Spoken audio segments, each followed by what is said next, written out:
চাঁদ সূর্য সব নিষ্প্রভ হয়ে যাবে, আলোহীন হয়ে যাবে। ওই যে দেখবেন আকাশের মধ্যে তারকা দেখা যায়, তারকাগুলো খসে খসে পড়তে থাকবে, বিক্ষিপ্ত হয়ে পড়তে থাকবে। সাতটা আকাশকে আল্লাহ তাআলা দীর্ণ বিদীর্ণ করে ফাটিয়ে দিয়ে, চৌচির করে দিয়ে কিতাবের পৃষ্ঠার মতো আল্লাহ গুটিয়ে তার কুদরতি ডান হাতের মুঠায় নিয়ে ফেলবেন। আল্লাহু আকবার! কি এক ভয়াবহ পরিস্থিতি!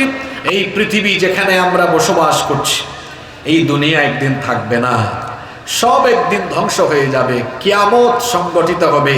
কিন্তু আশ্চর্যের ব্যাপার হলো, কিয়ামতের সেই মহাপ্রলয়ঙ্কারী ঘটনা কত সালে, কোন মাসের কোন তারিখে অনুষ্ঠিত হবে, এটা কি পৃথিবীর কেউ জানে?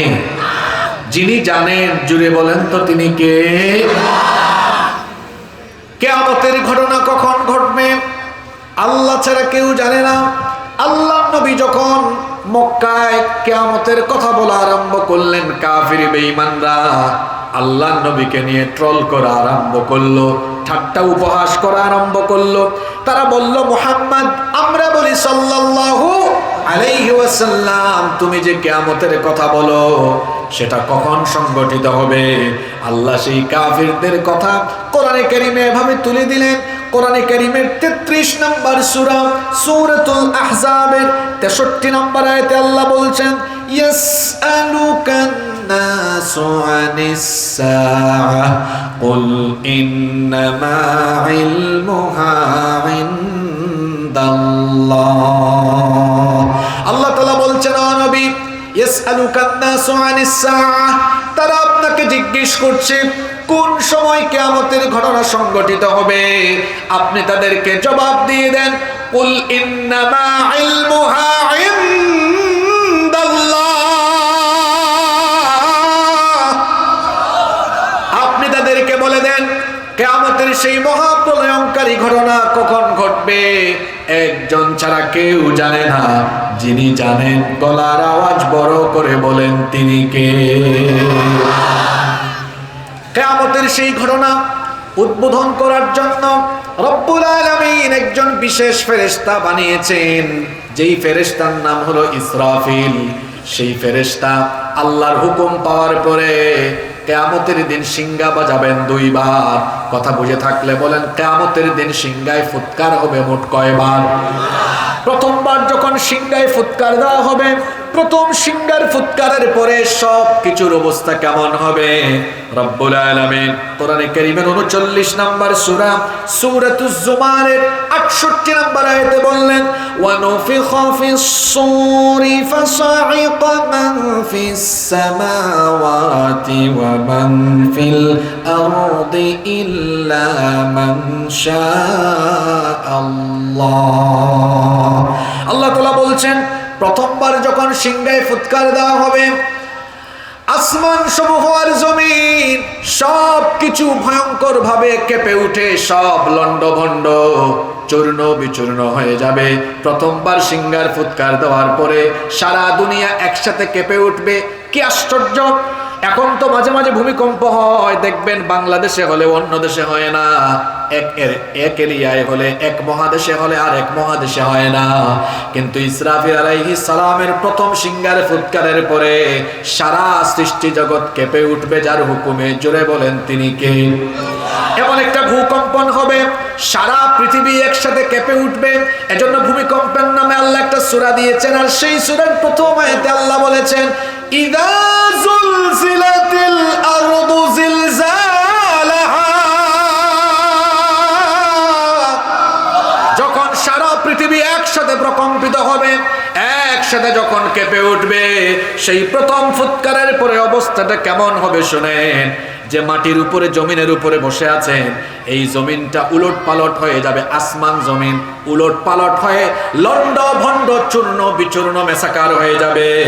রব্বুল আলামিন কোরআনে কারীমের 69 নম্বর সূরা, সূরাতুল হাক্কা এর 13 নম্বর আয়াত থেকে বলছেন, ফাইযা নুফিখা ফিস সূরি নাফখাতুন ওয়াহিদা ওয়া হুমিলাতিল আরদু ওয়াল জিবালু ফাদুক্কাতা দাক্কাতান دكة واحدة فيومئذ وقعت الواقعة প্রথমবার যখন সিংহায় ফুৎকার দেওয়া হবে পাহাড় সহ এই জমিনকে উপরে উঠায়া একটা আছাড় দিয়ে লন্ড ভন্ড মেসাকার করে দেওয়া হবে।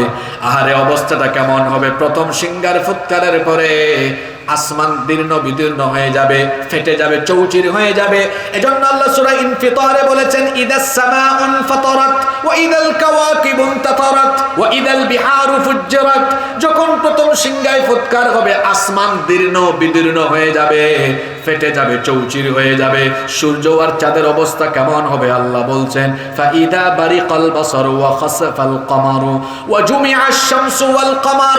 চাঁদ সূর্য সব নিষ্প্রভ হয়ে যাবে, আলোহীন হয়ে যাবে। ওই যে দেখবেন আকাশের মধ্যে তারকা দেখা যায়, তারকাগুলো খসে খসে পড়তে থাকবে, বিক্ষিপ্ত হয়ে পড়তে থাকবে। সাতটা আকাশকে আল্লাহ তাআলা দীর্ণ বিদীর্ণ করে ফাটিয়ে দিয়ে চৌচির করে দিয়ে কিতাবের পৃষ্ঠার মতো আল্লাহ গুটিয়ে তার কুদরতি ডান হাতের মুঠায় নিয়ে ফেলবেন। আল্লাহু আকবার! কি এক ভয়াবহ পরিস্থিতি! আমার বাড়ি তো সিলেটে পাহাড়ি এলাকা, পাহাড় আর পাহাড়। এই যে আকাশের দিকে মাথা উঁচু করে দাঁড়িয়ে থাকা পাহাড়গুলোর অবস্থা এক সিংহার ফুৎকারের পরে কি হবে শুনেন। রব্বুল আলামিন কোরআনে কারীমের ৭৩ নম্বর সূরা সূরাতুল মুজাম্মিলের ১৪ নম্বর আয়াতে বলছেন ইয়াউমা তারজুফুল আরদু ওয়াল জিবালু ওয়া কানাতিল জিবালু কাসীবাম মাহিলা। আল্লাহ বলছেন পাহাড় সহ জমিনকে যখন আছাড় দেওয়া হবে ওয়া কানাতিল জিবালু কাসীবাম মাহিলা, পাহাড়গুলো ধুলাবালি হয়ে উড়ে যেতে থাকবে। সূরা কারিয়ায় আল্লাহ বলেছেন ওয়া তাকুনুল জিবালু কাল ইহনিল মানফুশ, পাহাড়গুলো ধুলা তুলার মতো উড়ে যাবে।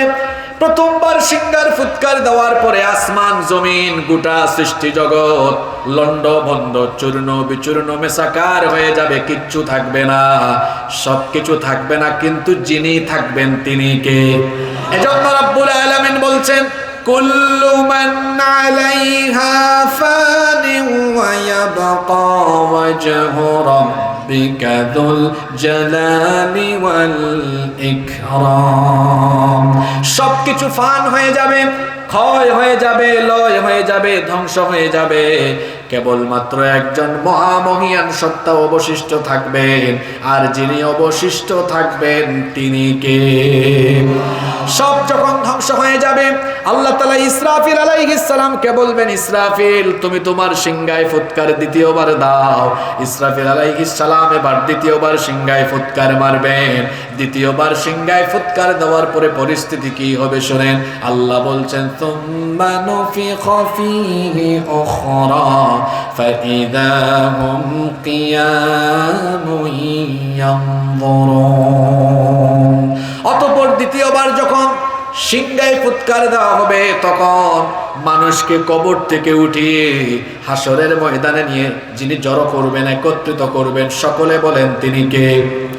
একদিন সবাই আমরা হাসরের মাঠে উপস্থিত হব, কিয়ামতের ময়দানে হাজির হব। এ ব্যাপারে বলেন তো আমাদের কারোর মধ্যে কোনো সন্দেহ আছে নাকি? আস্তে বলবেন না, জোরে বলেন, সন্দেহ আছে নাকি?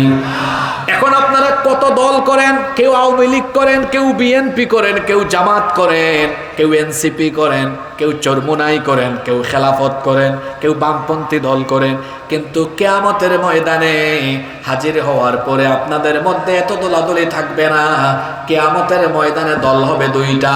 কথা বুঝে থাকলে বলেন কিয়ামতের দিন দল হবে কয়টা? ফারিকুন ফিল জান্নাহ ওয়া ফারিকুন ফিস সাঈর। এক দল হবে জান্নাতি দল, আরেক দল হবে জাহান্নামী দল। এই দুই দলের অবস্থা কি সমান নাকি?